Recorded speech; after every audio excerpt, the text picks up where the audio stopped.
Good morning, April. Good morning. Good morning, Becca. And good morning, ESS coordinators. We are trying something new this year because we know what everybody's schedules are like. And we know that this has been one chaotic year, and it is for many of you. But we wanted to do our end of year training together, Becca and I. So we thought we'd just go ahead and record it for you. And then later you can watch it at your leisure when you have time or when you can make time. And then later we'll have office hours so that if you have specific questions, we have time set aside when we're both just available for you to deal with whatever it is that you have. So this is your end of year training. And I will tell you that Becca and I are determined to make this go at the first try. So it's real life here, folks. The phone just rang, the dog just barked, and we'll be just fine. Here's our contact information should you need us. There's Becca's information, and there's my information. And then the agenda items for today, what we're going to be going over, we're going to do our regular ESS overview. For those of you who are experienced ESS coordinators, this will be a review for you. But if you're new, this is a kind of a focus on the purpose of ESS for you and your programming. We're going to talk just briefly about budgets because frankly, they're not out yet, but I'm going to tell you where to look so that you can get them when they are. We're going to talk about the end of year reports and forms because that's vital and important for you. That's part of our compliance check and our program approval process for you. We're going to talk about daytime waivers and program considerations. We're going to talk about data entry reminders, and we're going to end with a quiz. Test your knowledge and see how well you can do. Becca had tested out the questions for me, so she's pretty excited about this, aren't you, Becca? Yes, yes. And as we transition from April to myself, which we've been doing this past year. I know you guys are sad to see April go, but just know that we get lots of these test your knowledge questions for Becca, and I always can rely on April to check my answers. So during this test, I'm confident that she'll have my back here as well. Absolutely, always and forever. So, and I'm not going anywhere. I'm still at KDE. I've just switched divisions. So, it's not like I'm going to abandon Becca at any point or abandon you all. So, you know where I'm at and how to get me. Shoot, half of you have me as friend on Facebook. So there you go. All right. The ESS regulation, 704 KAR 3390. I will tell you right now, we do anticipate opening this reg in the near future, probably this coming school year, just to fix the funding formula because it relies on our old accountability system. And so it's slightly out of compliance. But for right now, moving forward, there haven't been any changes to the reg. What I draw your attention to is KRS 158070, Section 8, that requires each school to provide extended school services. The major emphasis of extended school services shall be to provide additional time, differentiated opportunity to learn in a program in which rigorous academic and enrichment content are aligned with individual student needs to improve present level of performance in one or more content areas.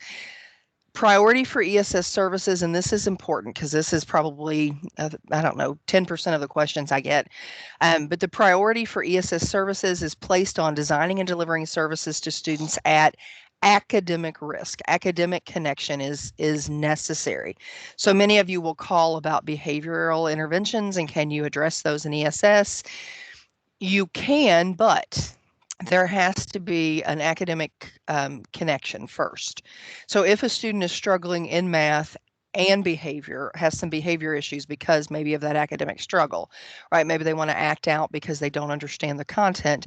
You can you can do ESS for math and also address some behavioral needs, but you can't have ESS for behavior and maybe address some math needs.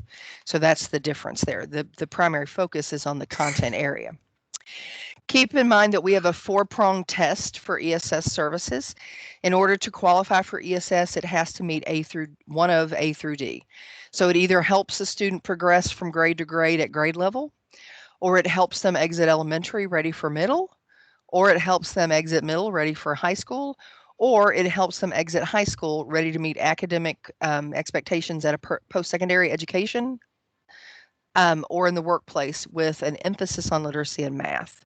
So most of you are doing literacy and math. I know some of you for high school target credit recovery and all of the content areas, that's that's acceptable as well. So, but it has to meet one of those four kind of prongs in order for us to approve it as an ESS service. Becca, did you have anything to add there? No, just wanted to point out that a lot of the questions that we receive, this is about things that are or are not allowable. This is what we come back to, this regulation right here.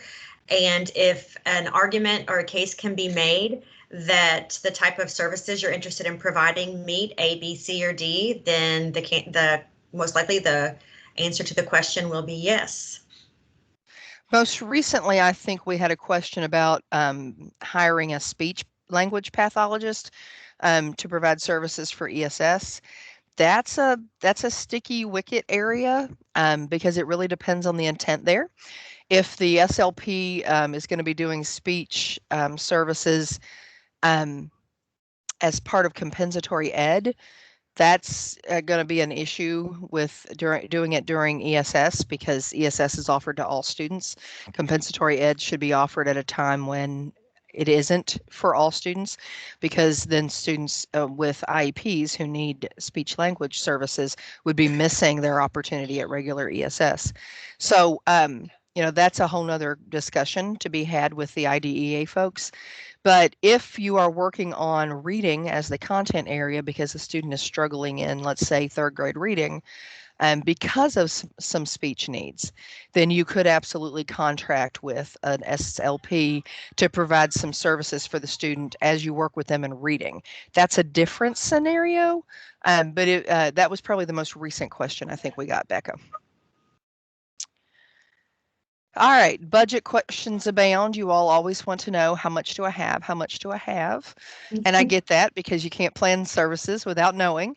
We're not anticipating, again, any major changes to ESS budgets for this coming school year. The allocations are always located on the KDE website as soon as they're available. The budget folks put that up on the website. It is under, and this is what I usually search on the education.ky.gov site, State Award Notifications Flex Focus Awards. This is the hot link for that, and you will get a copy of the PowerPoint, so you can just click on that. But when you get to State Award Notifications, you get to Flex Focus Awards. Whatever the last one is there, right now we only have this current school year's fiscal year 2020, but as soon as they have it ready, you'll see fiscal year 2021 at the bottom, and you just click on that, find your county, and you'll know your allocation.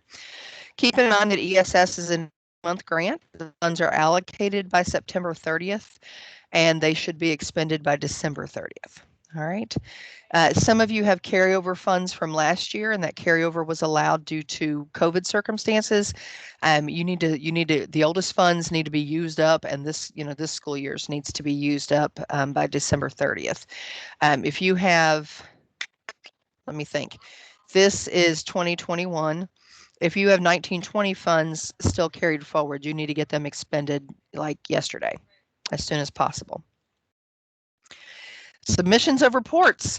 Becca is so looking forward to her first report season. Yay! I tell her it's going to be so much fun. We have 174 districts, counting Kentucky School for the Blind and Kentucky School for the Deaf, and we get to go through all of those projection reports and all of those IC confirmation surveys, and then we have about 800 or so daytime waiver programs, and we get to go through all of those waivers. The waiver evaluations. So we're pretty excited about that. I always like to see what you all are doing with your ESS funds and how it's impacting your students. So while I'm kind of tongue in cheek with the amount of work it is, I really do love seeing the outcomes of the students that you serve. So that is not a joke by any means. I know how hard you all have worked this year. So submission of reports, you all know the magic date is June 30th. I think that's a magic date for like 99 programs at KDE, but that is the end of the federal fiscal year. So by June 30th, all districts we'll submit the following: the annual program projection report. I get one of these for your district. You set out for me in that annual program projection report what your plan for services will be for ESS for this upcoming school year. So your projection report looks forward to 21-22 school year. You're telling us, Becca and I, hey, this is what every school in my district will offer next year for ESS. And then we look through that and we approve it. You're also going to complete the IC records survey, and we'll take a look at that in a second. For the district, this tells me that you have pulled and looked at your data that's in IC, the IC intervention tab, and that you have verified that the fields are correct to your ability before we have to look at it and verify that as well. So for Infinite Campus folks at KDE, we have to guarantee that the data is as complete and as accurate as possible. And this is part of that notification process, part of your assurances.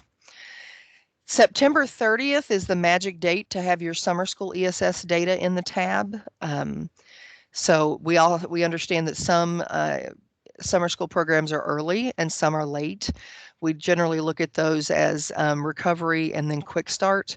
But you have till September 30th to get any of your summer school ESS data into the tab. So 2 deadlines there for that if you have a summer program.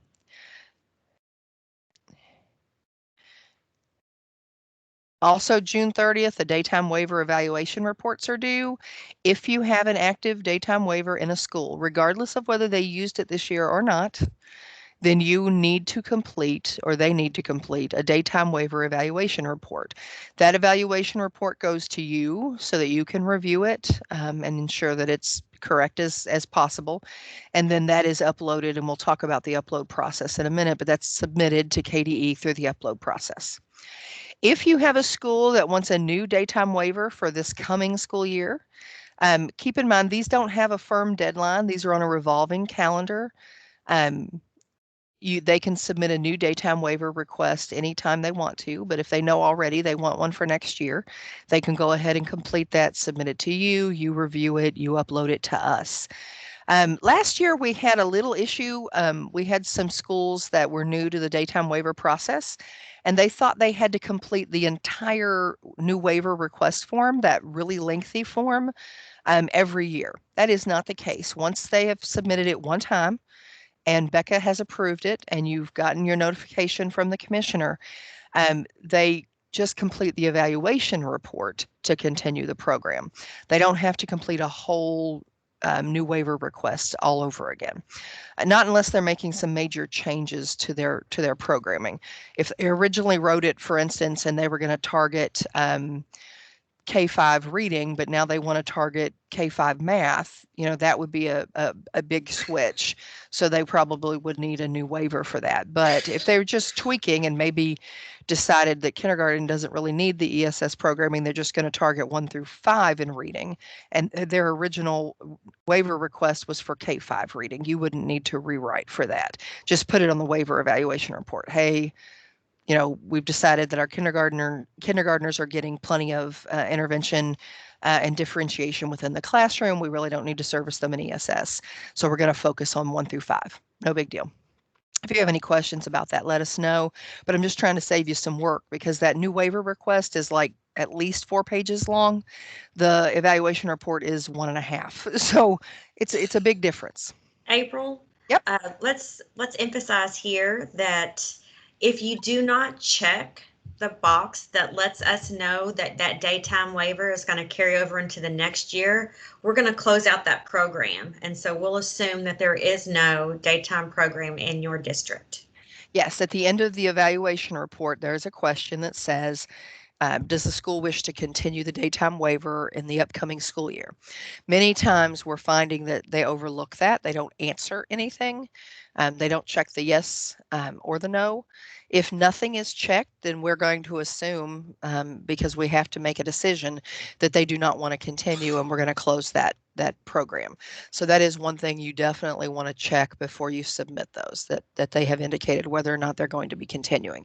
Because once the program is closed, they would have to reapply in order to have a waiver again. Daytime waivers, since we're talking about them, if a daytime program is needed to meet the needs of students, the daytime waiver request is submitted and approved by KDE. Some of you want to know when you submit them what the timeline is for approval. It really depends on you, believe it or not. If the application is complete and all of the information is there, and poor Becca doesn't have to contact you 50 times to answer questions because something's been omitted, then the turnaround time can be less than a week. I mean, honestly, if we're not in a busy time and everybody's in their offices, not on vacation or not on sick leave or something of that nature. So generally those can be done, I would say, within 3 days almost. But if Becca, bless her heart, has to call you and say, now what's your out of school time program? They didn't indicate what content area. The budget doesn't add up. Like you have, it says you're going to spend $3,000, but you have $9,000 worth of designated monies. So your budget isn't adding up. If she has to contact you for all of those things, then it's certainly going to slow down your process.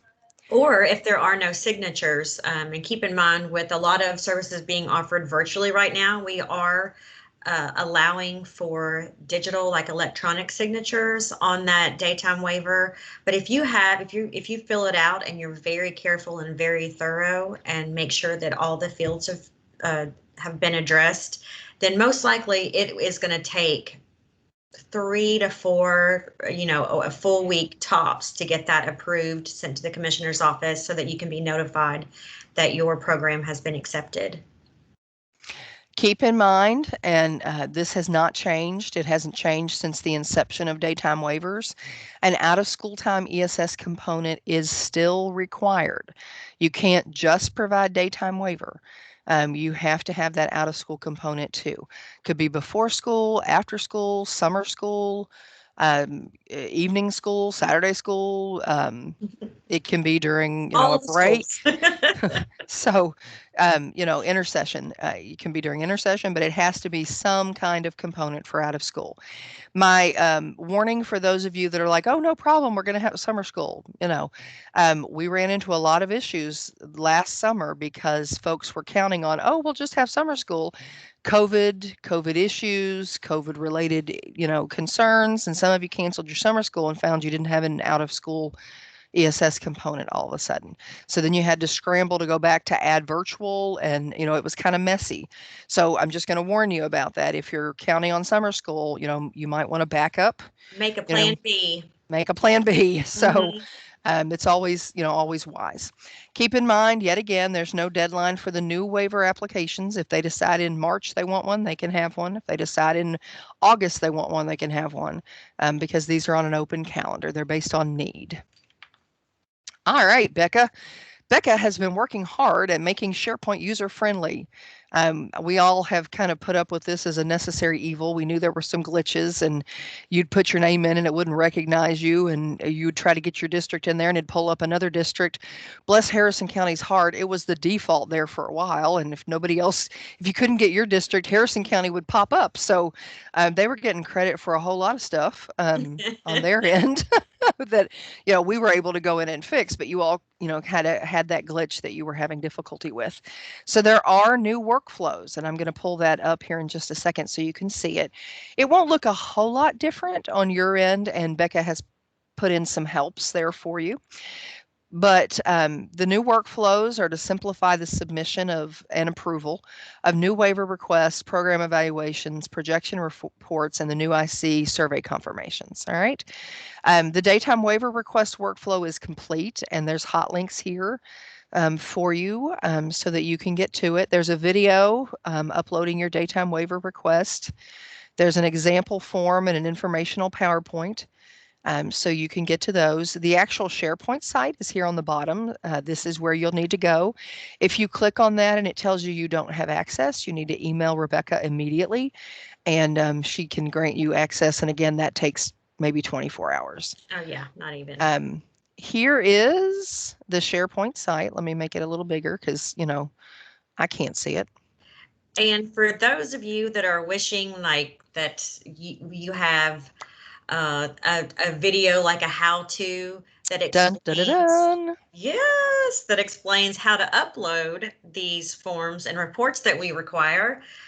You will be so happy to see that each form comes with its own how-to, like how to upload your daytime waiver, how to upload your program evaluation, how to upload your projection report. And as far as the IC confirmation instructions, that is coming soon.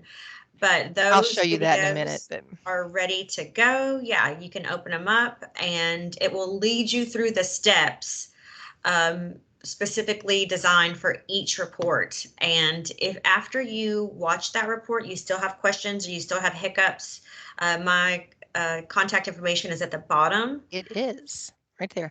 Although your email address isn't hyperlinked. I just realized that. Oh, okay. I can hyperlink that.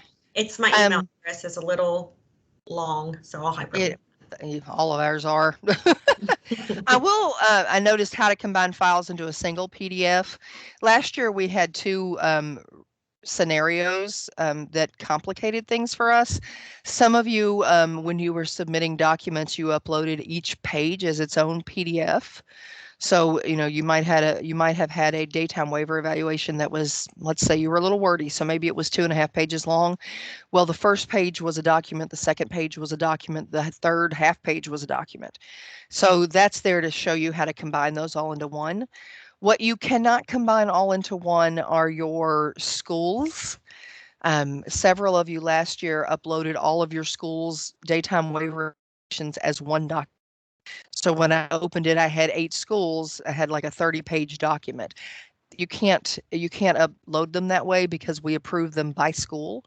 So what we had to do was go in and break them down into documents per school, which is a little time consuming on our end. So if you would not do that, upload each school separately, that would be great, but don't upload each page separately. If you need any help with that, we'd be welcome to help you. I know Becca would love to. Yeah, we'll help you on the front end.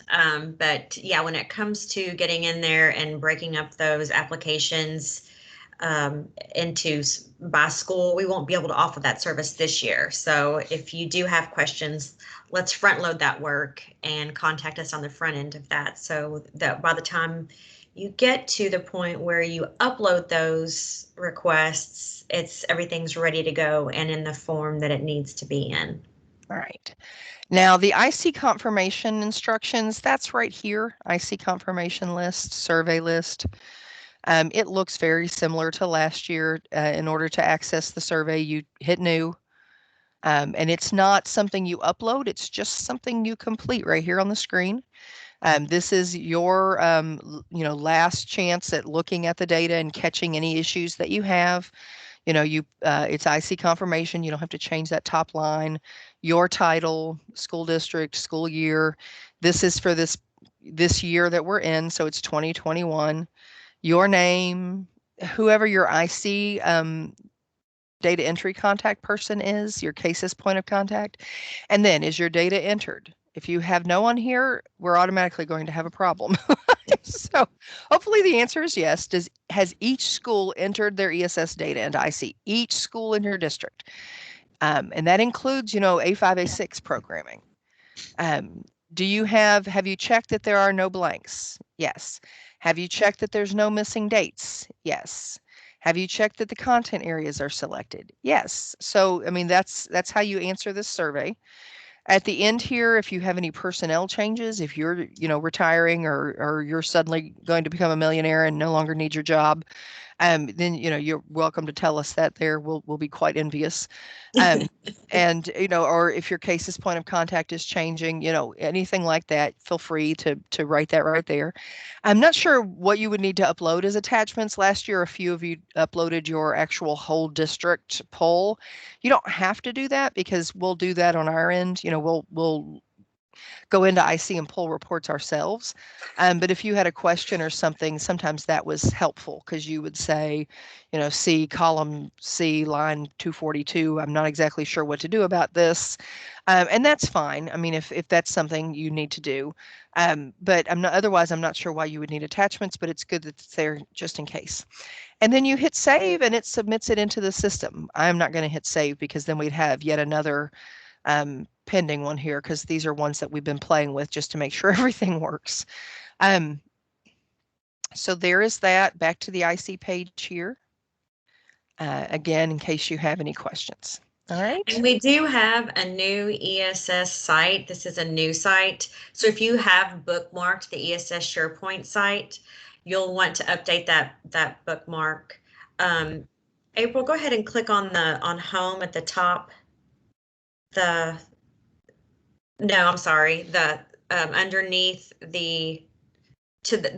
on the left navigation, there's home. Yes, yeah. And there are other options to choose. Once you get to that home site, there's frequently asked questions. Again, that site is still in the process of being built, but if you want to download the blank forms, it takes you to the ESS web page where you can download those blank forms to complete.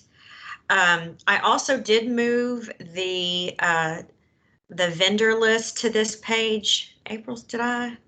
Oh yeah, there it is. Oh, there it is, right here. Vendor codes. The vendor codes are now found on this page. And the program and planning guide is still here for those of you that utilize it a lot, right here.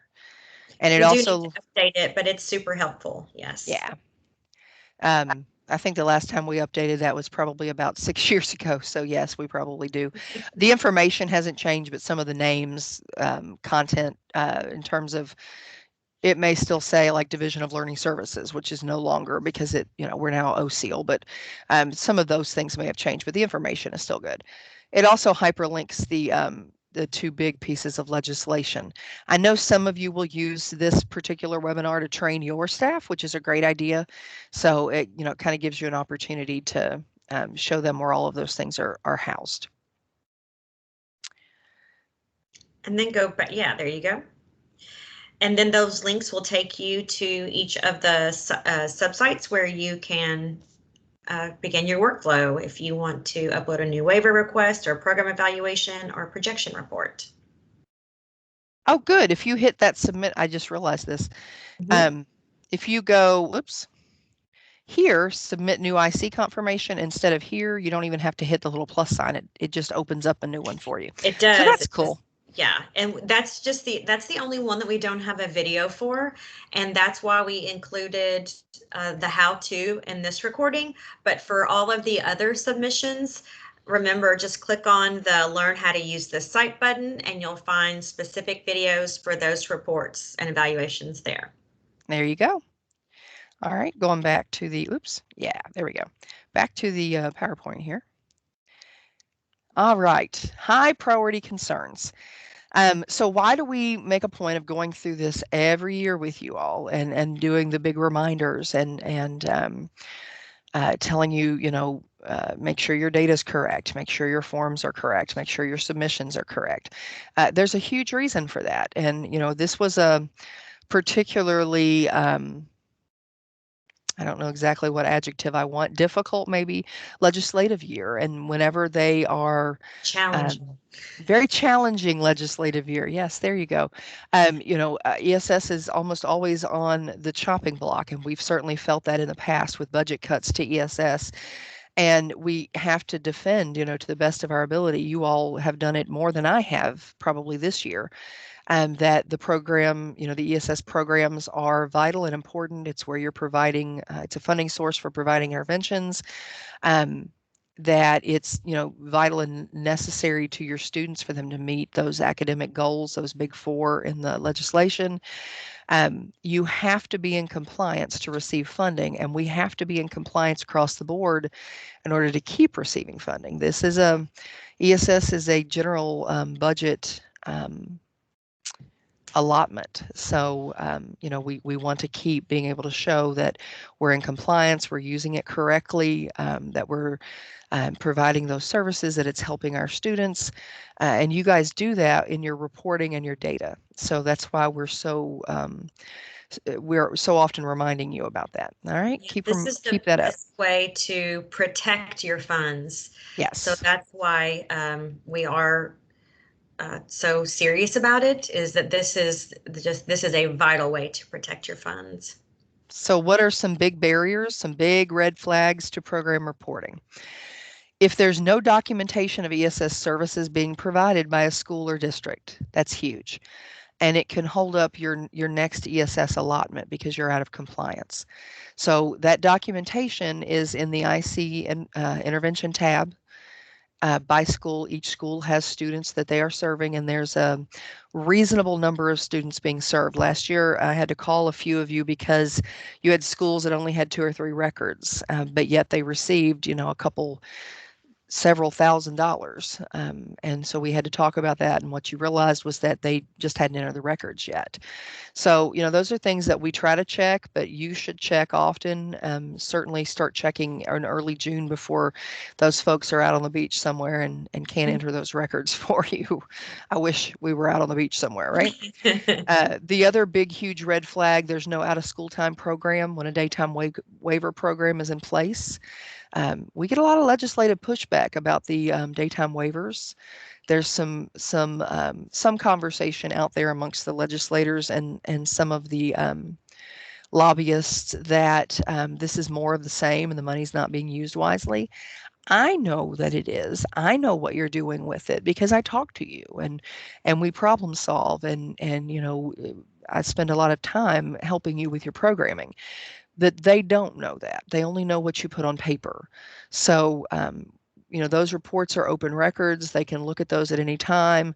Becca and I do, kind of an end of year overview for internal staff, and that's available to external individuals as well.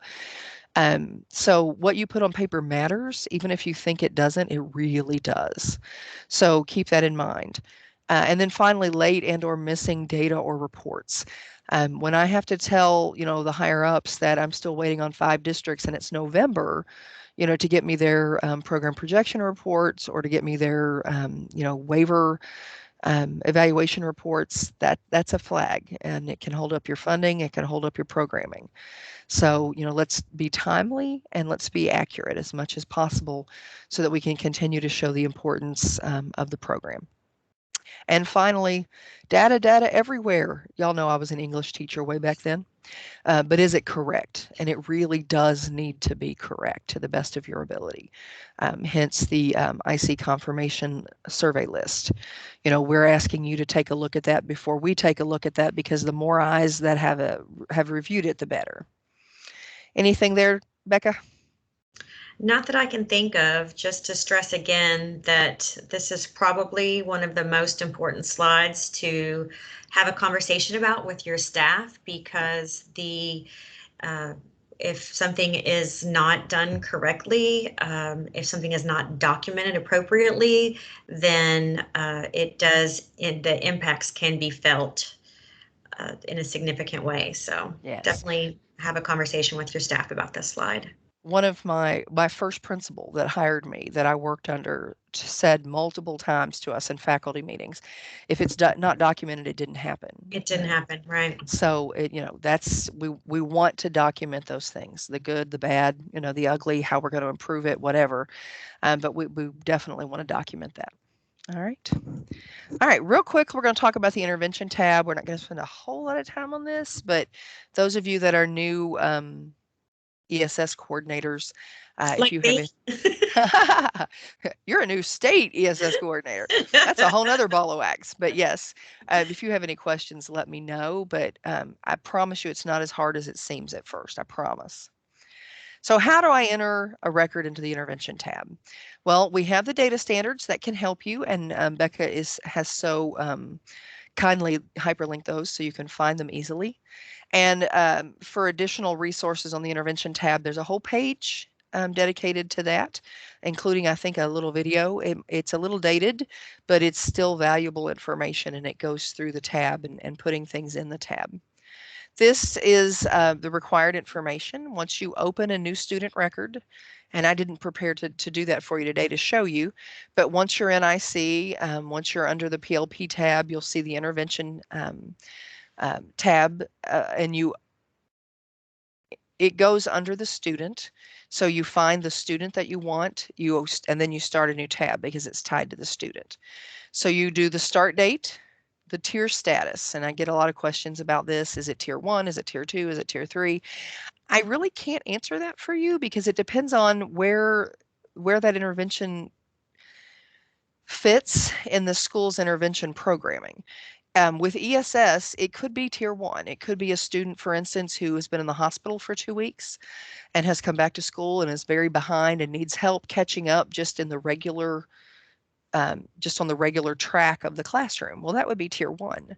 And with ESS, it very well could be just tier 1 intervention. It's just what everybody else in the classroom had received, but this student is behind time-wise.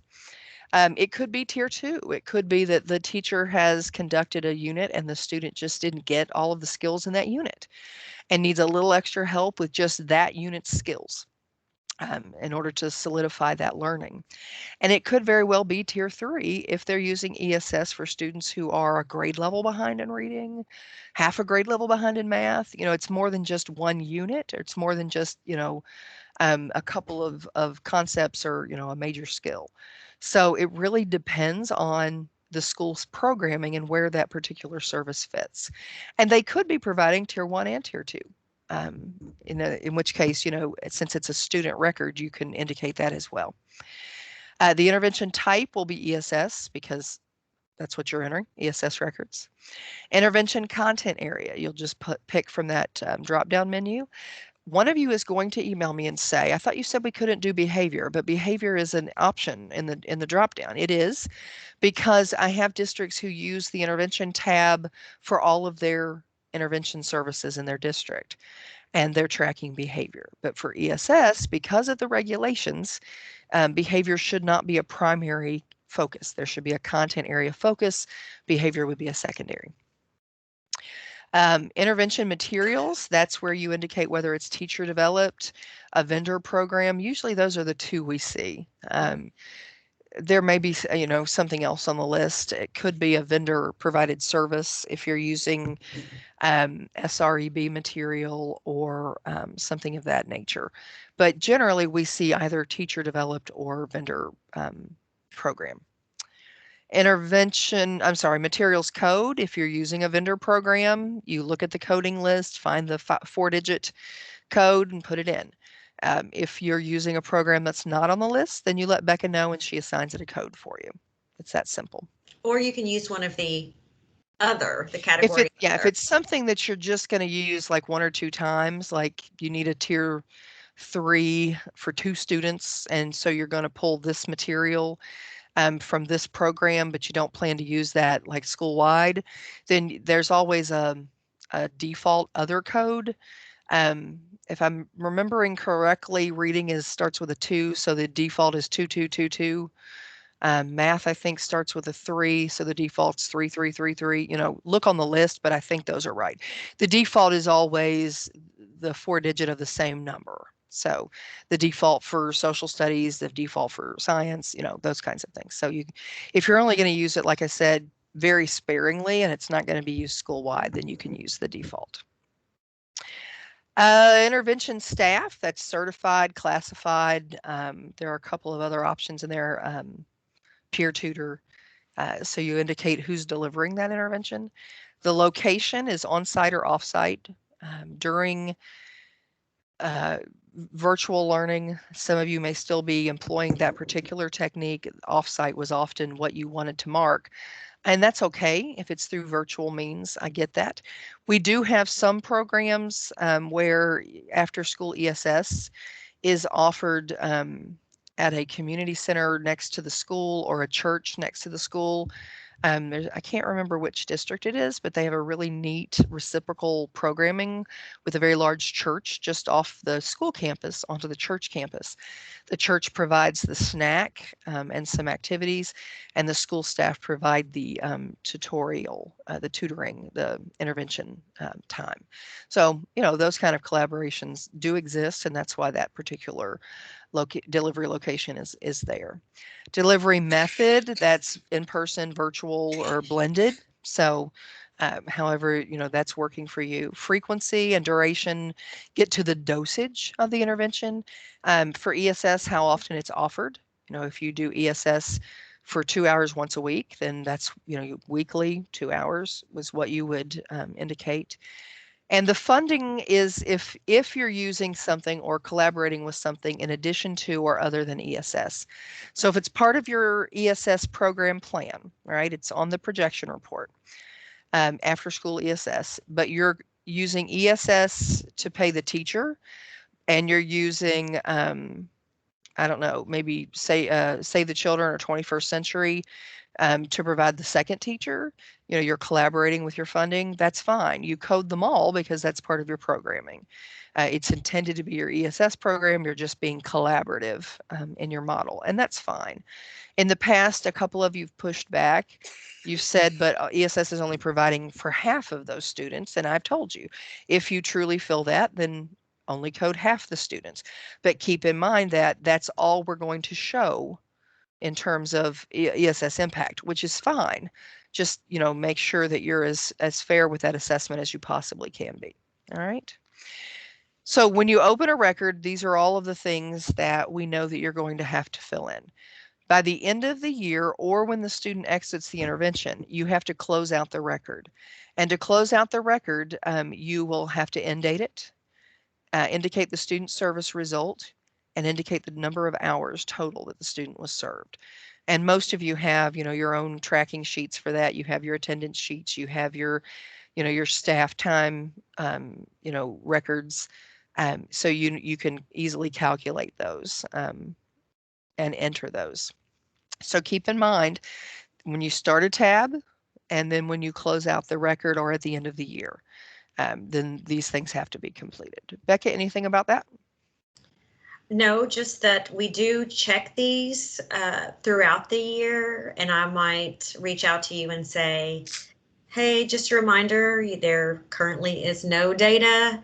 And April, April always tells me, enter early, enter often. So if you receive an email from me, it might just be a heads up, it's just a reminder to please go and visit that thought, visit those people if you don't want to be stuck at the end of the year, as April said, trying to enter a huge amount of data by June 30th. So enter early, enter often. There are a lot of reasons for that. 3 years ago seemed to be the summer of discontent. We had just I know there were at least a dozen scenarios. Somebody, an ESS district coordinator, suddenly lost their position. They were not happy about that. And when they left, they either destroyed everything or took everything with them. And nothing had been entered in the intervention tab for that entire district. And when I asked about it, there was panic because nobody, A, knew they were supposed to be entering anything. B, they didn't know where the records were to enter them. And it was a huge mess. Luckily, they had to, they went back to each school and each school still had their, their documentation. But, they were to the middle of July trying to get their records entered because, there was just that kind of chaos. Unfortunately, there was another district where the ESS coordinator got very, very ill in early June and ended up passing away. And again, all the records were there, but the staff left to kind of pull that together had no idea, the amount of work that they had in store for them, trying to get all those records entered. So if you wait until June to enter your entire district, all kinds of calamity may befall you, and we just don't want that. The other thing that it prevents is that, Becca and I do quarterly data pulls just to help you we take a look at the data and let you know, hey, there's this error or this mistake, or, this is blank, just an FYI, so these things, can get fixed. Number one, we don't want them to continue to enter it wrong. Number two, we don't want you to have 2,000 things you have to fix, June 25th or July 6th when we catch it. So, we're trying to help you help your schools. If you wait till the end, it's, we're less helpful to you, and you in turn are less helpful to your schools. So, again, and it is my motto, enter early, enter often. The more you have in there, the more often you look at it, the more right it tends to be, the more In correct. April, I would, here, I'd like to say that if there's a school, if there's a district that wants me to check their data in the middle of the year, go ahead and email me and say, hey, will you please check our data?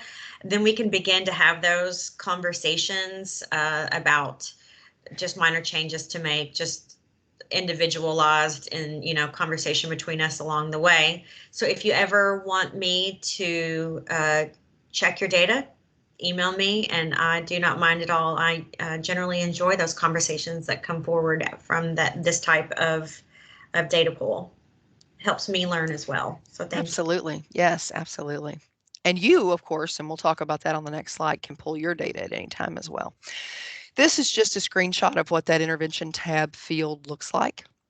We talked about, start date, end date, student service results, tier status, total hours. You're probably thinking, now, wait a minute, April, you told me end date, student service results, and total hours was the last thing I entered. Why is it at the top of the record? We did that on purpose so that when you go in at the end of the year or when the student exits the intervention to end the record, you don't have to scroll all the way to the bottom, but the things that you need are right there at the top. So it just saves you a little bit of time. But a lot of these are drop down menus. You'll see the little arrow. You don't even have to type anything. You just have to do the drop down. Intervention materials, if this is vendor program, then you pop over here to materials code 1 and you put the code in right there. Why is there 2 intervention materials fields? Because some of you are using, maybe you're using program XYZ, but you're also using some teacher developed. So it allows for you to indicate both sets of material, and that's fine. But that's what those fields look like. And again, many of these are drop down menus. You cannot save the record without a start date, an intervention type, and an intervention content area. So you have to enter at least that. But the rest of the items are important as well. We just at least made sure there were some key fields there that had to be entered in order to save the record. So how do I review a student previously enrolled or check current interventions? How do you run your own reports? Well, if you're familiar with IC, you know there's Kentucky State reporting, and then we have KDE reports, and the PLP intervention data report right here is the one that you're looking for. You put in the dates of service. So when Becca and I pull for this year, we'll pull July 1. Oops, I did not mean to do that. July 1 to 6:30. Right now we'd pull to today's date, 4/13. Make sure you hit ESS. For the most of you, you can leave content area at all. Whether you want the XLS file or CSV file, I see very little difference in them. And then you hit generate report. Now, if you're in a larger district, for instance, Jefferson County, Fayette County, Pike County, maybe Warren County, you may have trouble pulling the whole district at one time. But you can pull a school at a time just by selecting that at the top, and up where the calendar is, just select the school you want instead of the district that you want, and you can pull a school at a time. We even have trouble pulling JCPS and Fayette. I know I have trouble pulling Pike. Can't remember if I have trouble pulling Warren or not, but I'll check. But if it's a larger district like that, it could take a little while. Or you might have to pull, a grade level at a time, or I would try a school at a time first. All right. And then you generate your report, and you have that lovely Excel file that, Becca or I send to you when we review. Although please do not email these to us with both the SSID and the student name. That is considered PII, personal identifying information. What I do, if you notice when I send you the report, is that I delete the name fields, last and first, and I only send the SSID. Because that's a identifier for students, but if all a person has is the SSID, they can't find the student. So if you have the name, you could, I don't know, I guess the theory is you could possibly find the SSID, but please don't send all of that together. So delete the name fields if you're sending it to us. Alrighty, I hope that makes sense. Did that make sense, Becca? Yes, it did. Yes. You Okay, just want to good. delete those 2 columns from your Please and sheet. please. Mhm. All right, so those important dates again, you ready? October 30th, January 30th, March 30th are when we do IC data polls to check data. We do a very random poll. Becca uses a random number generator, and whatever numbers poll, those are the districts we poll. So, just keep that in mind. And then we eliminate, if we pulled you in October, then we eliminate you from the polls in January. So we don't do you back to back polls unless you ask us to.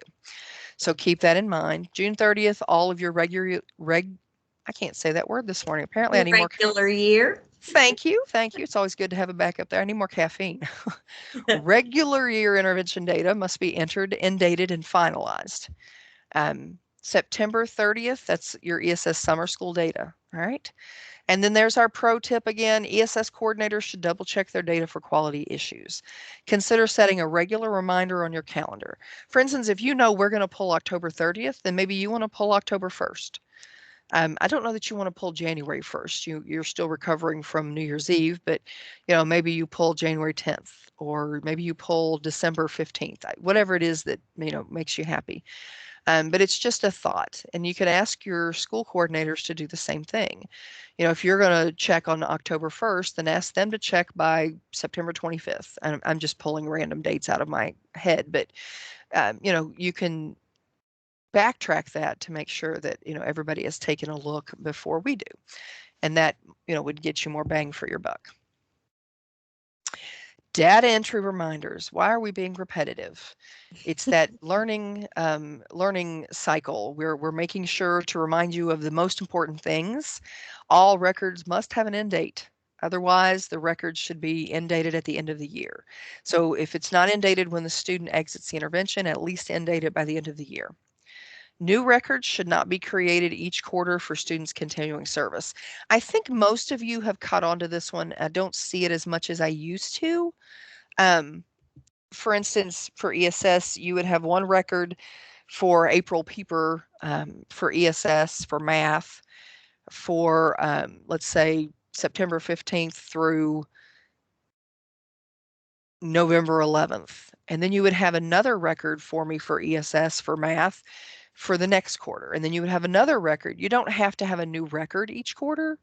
One record is fine, just continue to add the hours. However, if I switch from math to reading for ESS, then you would need a new record. Does that make sense? Yes. Okay, good. If multiple duplicate records are created, then you're going to have to combine those records. And that's a pain in the neck. So if you get it right on the front end, you won't have to do the cleanup on the back end. So just keep that in mind. If it's continual ESS services, then and it's for the same content area, it's the same services, no worries. You're good. Just one record is fine. All right, common mistakes. And these are pretty similar to things that we've gone over in other years. The one is the type of intervention, ESS. You must enter all students who are serviced through ESS. And we talked about this just a few seconds ago. Outside of the school day or during the school day, if you have a daytime waiver. Those of you that are entering students on a daytime waiver, often in the comments box, I'm seeing DT or DTW. Some of you, bless your hearts, are typing out daytime waiver.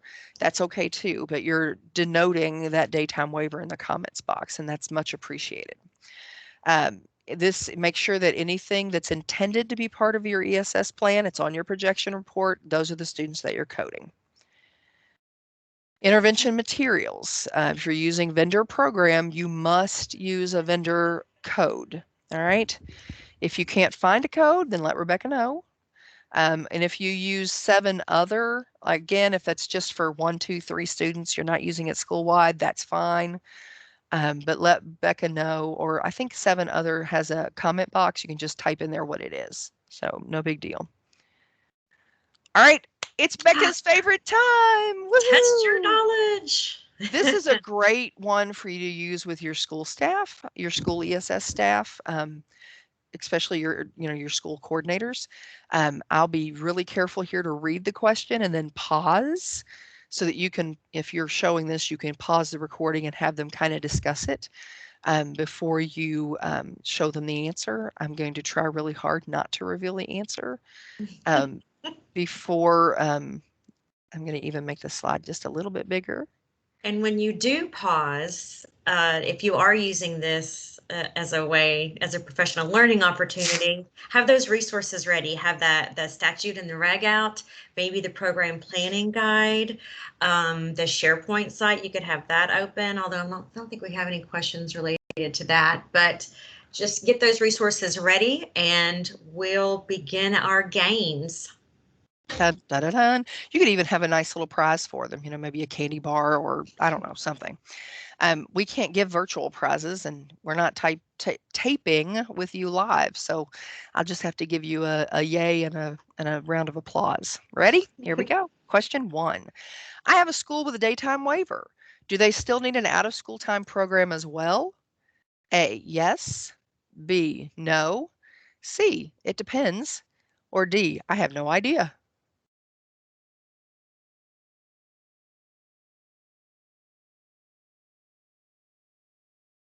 And of course, the answer is A. The regs say that you have to have an out of school time program, even with a daytime waiver, especially with a daytime waiver. That one was too easy. It was easy. Let's try something harder. All right, here we go. All ESS programs must be 100% paid for by ESS in order to qualify as ESS. A, yes. B, no. C, it depends. Or D, I have no idea. Let's hope it's not D. The answer is B, no. Schools and districts can collaborate with other programs for partial funding. This funding collaboration should be noted in the funding column on the ESS intervention tab records. As a matter of fact, I have a couple of you districts who I've seen it with elementary schools. You don't give them ESS funding. They take that out of their general funding, and that's what they provide their ESS with. Some of you pay for summer school with general funding. So, however that works, whatever you're collaborating with, if it's on the projection report and it's part of your ESS programming, then it's coded in IC. Question 3. Teachers are providing daytime ESS services during their planning periods at our high school. Can we still pay them a stipend? A, yes. B, no. C, it depends. Or D, I have absolutely no idea.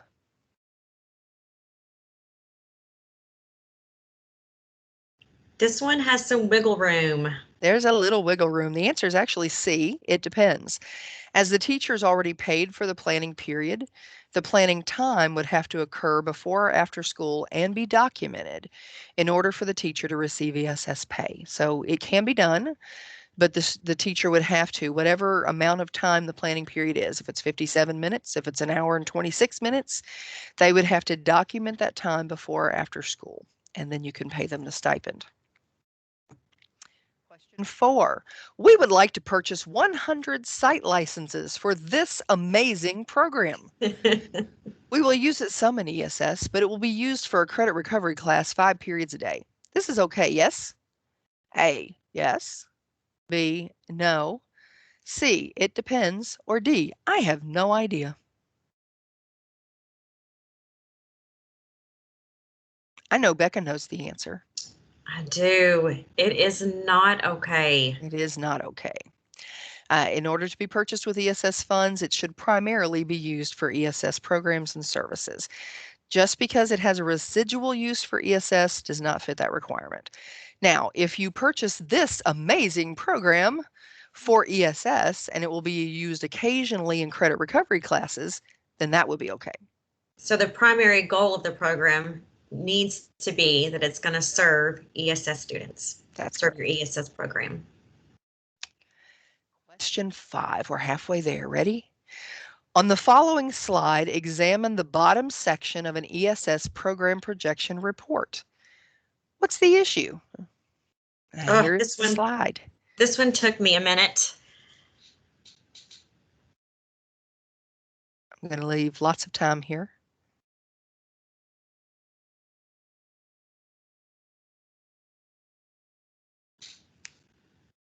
All right, Becca, you found the big issue. What was the big issue? In one of the, and I have my glasses on, but I still can't read super close. Thank you. There is only a daytime program, and it is not allowable to only have a daytime program. You have to have your typical, your regular ESS program. And if you have your regular ESS program in place, then you can submit a daytime waiver to supplement that program. That's but right. It is not allowable to only have a daytime waiver in place. That is correct. Now, I know what you're thinking, districts. One of my very, very, very smart coordinators is going to see, April, they say they have summer. You can see the intent right there. They intend to have summer, but it's not marked. And if it's not documented, it doesn't happen.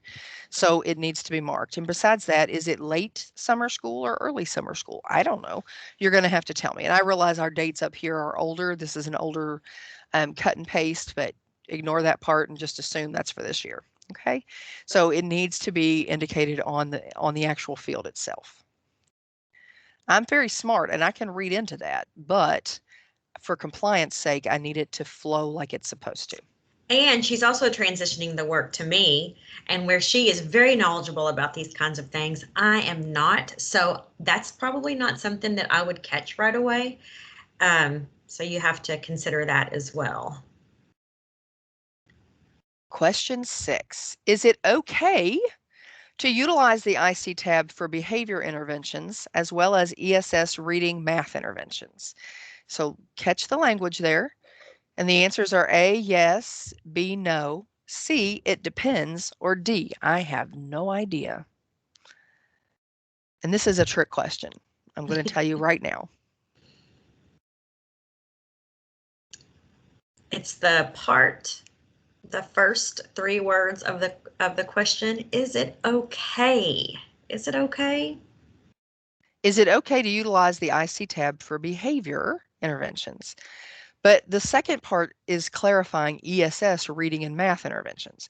So it doesn't appear that the behavior is part of ESS. You can use the IC intervention tab to track whatever interventions you want. You can mark it other in terms of the type of intervention. You wouldn't mark it ESS necessarily. So yes, the answer really is C, it depends, as long as you're not doing coding behavior as a primary content area for ESS. Absolutely, you can use it to record whatever intervention you want. But for ESS, remember that we're looking at academic content, academic focus. So yes, you can, as long as you're not counting that as part of your ESS programming. So it is okay. It is okay. But it does just make sure it's not ESS. Correct. Question 7. I am unsure about the student service results field when entering ESS information into IC. If we have a student who did not exit out of intervention, but they're a 5th grader and they're moving to the middle school, what do I need to put? A, successfully exited. B, graduated, did not meet benchmarks. C, continuing in intervention. Or D, other.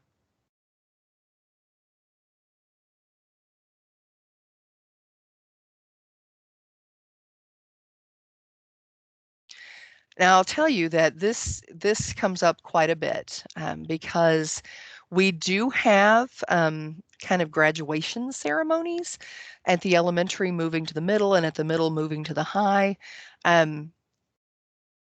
But is that 5th grader graduating? No. And the benchmarks are college readiness benchmarks. So that definitely leaves them out of option B. So option B is not it. It would not be A because they weren't successfully exited from the intervention. The only other option you really have, and the right answer is C. They need to continue an intervention. Frankly, this is kind of a flag for the middle school. If they would pull their data on their incoming sixth graders, or if you don't transition at six, at five, maybe you transition at six. So their incoming seventh graders, they could look and see who needs to continue an intervention. And before they even do any kind of brain just flatlined, before they do any kind of testing or assessment, they would know which students are likely going to need to start an intervention, so they could go ahead and begin providing those services. So you're going to put C, continuing intervention. Question 8 is a discussion question, and buddy, it's a doozy. Here we go. Miss Jackson, I made that name up completely, by the way, reached out to the school about her 7-year-old son, Ray, who's in 2nd grade. Miss Jackson is concerned because Ray's math benchmark scores were 3 points below benchmark at the end of 1st grade. Now, Ray has begun his 2nd grade year 7 points below benchmark in math. Miss Jackson asked his teacher about after-school tutoring, but was told there wasn't anything available because Ray wasn't low enough to qualify. And the school is focusing on 3rd graders first. Now, Miss Jackson is calling KDE to ask about ESS services and why her son doesn't qualify. Discussion question. The question really is, what do we do for Miss Jackson? What's KDE going to tell her? You all don't know that, but I'll let you know here in a minute. And what should the school do? I'm going to give you a little bit of time in case you want to pause and discuss.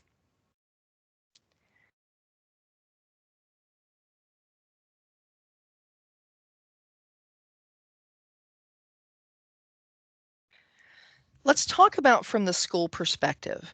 Is it okay for your ESS program to target only 3rd graders who are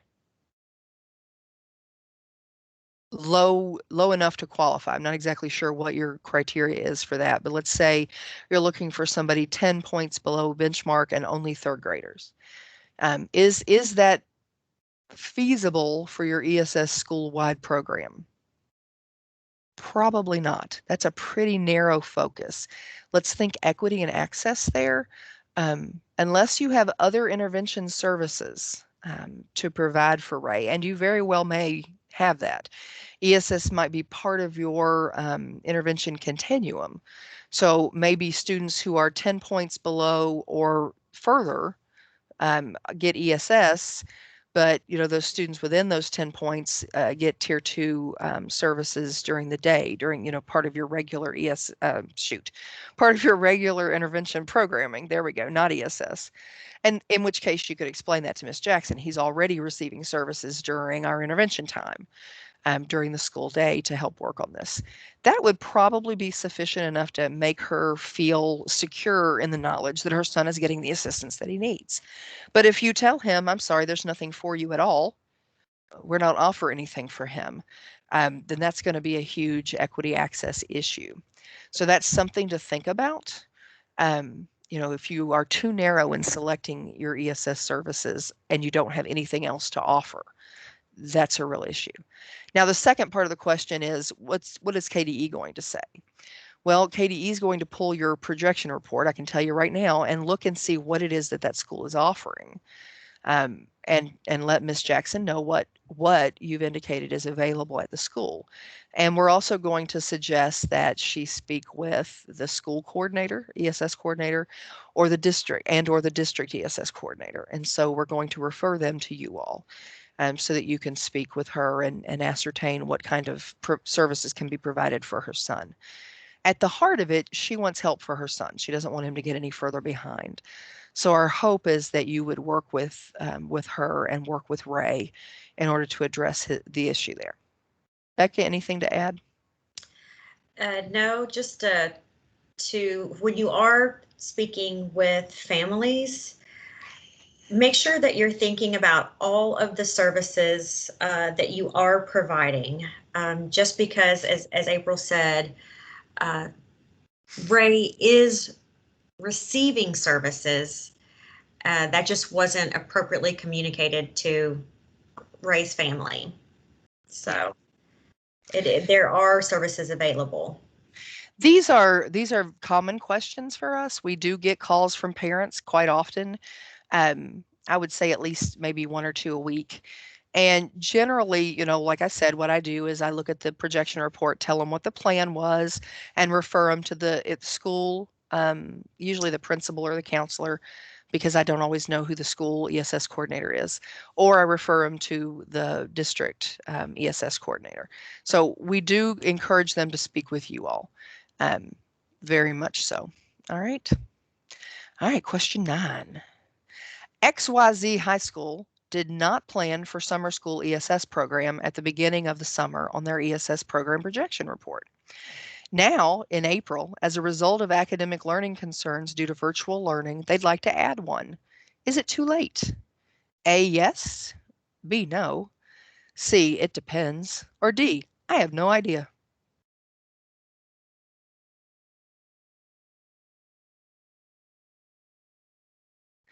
Becca, what do you think? XYZ High School, can they add an ESS summer program now in April?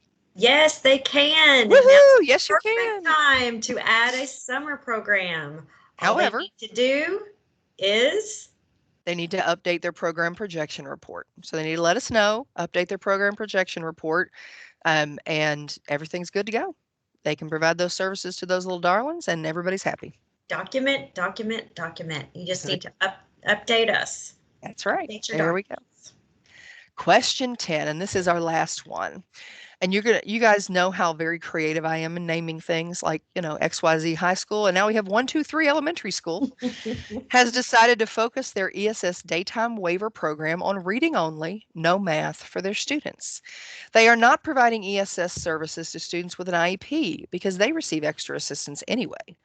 Considering equity, can the school do this? A, yes. B, no. C, it depends. D, I have no idea.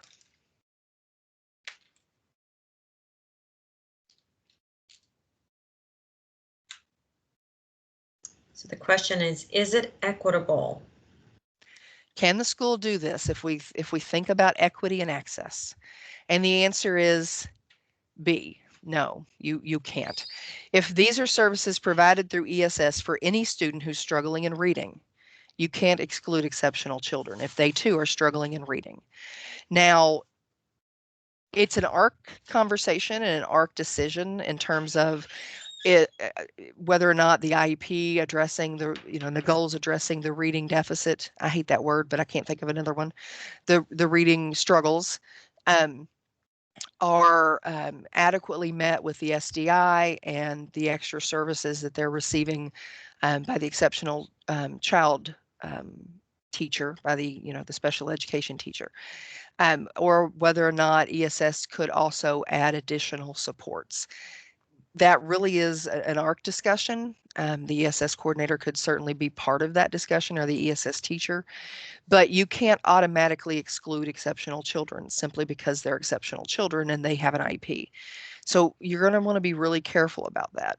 It's possible that between their IEP goals and their SDI and their support services that they're receiving everything that they need to receive, and they're making adequate progress. But you're going to want to check that. And I made this one easy. Yes, you can focus your ESS program on just reading. That part's not the problem. But you can't automatically exclude a whole group of people just because they have a different classification. So be real careful about that one. It's something you're going to want to think about. If you're providing tier 2 services and this is a student who needs tier 3, then that's a different kind of conversation. Or like I said, if they're already receiving adequate support and are making progress, then that's a whole nother consideration. But it needs to be on a case-by-case basis. You can't just exclude exceptional children because they have IEPs. And this is another area where you'll want to be very careful and document what you are doing and document any communication you've had with the family. Correct. That is correct. And it may be that between your intervention programming, whatever your continuum of programming looks like, and their IEP services, that they're receiving enough and they wouldn't need the ESS. And that's fine, but that should be well discussed, well documented, well communicated. Make sense? Good. All right. So that's it. Those were our 10 questions. I hope you you got them all right. And again, feel free to use those with your school staff, because I think other than maybe the projection report question, they're all very good at a listening discussion and program improvement. So again, I just realized I spelled SharePoint wrong, but that's okay. Y'all love me and you forgive me. So again, related resources, we may add a few things to this page, but we just wanted to repeat the hyperlinks there so that you could find things. You didn't have to go through all the slides, but you can jump directly to question 34 and find those hyperlinks. All right. And of course, you're not live for us to answer any questions, but if you have any questions, we are going to have office hours. Becca, I did not pull those up. Do you have when we're going to have office hours, or should we send them out? No, we will send that That out. makes sense. So with this recording, we'll have links to the office hours, and all that will be provided in the communication that also shares this recording. Okay. We will also send the PowerPoint, the recording, and you should have access at that point to anything that that you need for end of the year reporting. Please use the most recent forms. If you have older copies, don't use those, because we have updated and added checkboxes, made sure things functioned and updated dates.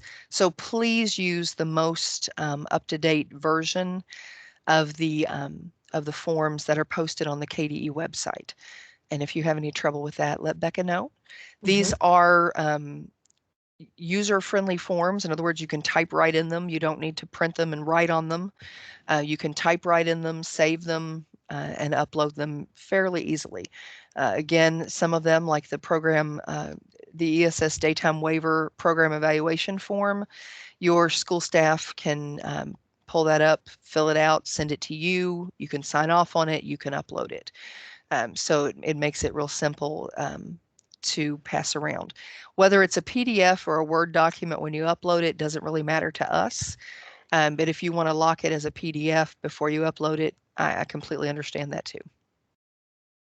We thank you for spending time with us this morning. You. And I'm so glad there weren't any big technical issues. And I'm sorry I can't see your lovely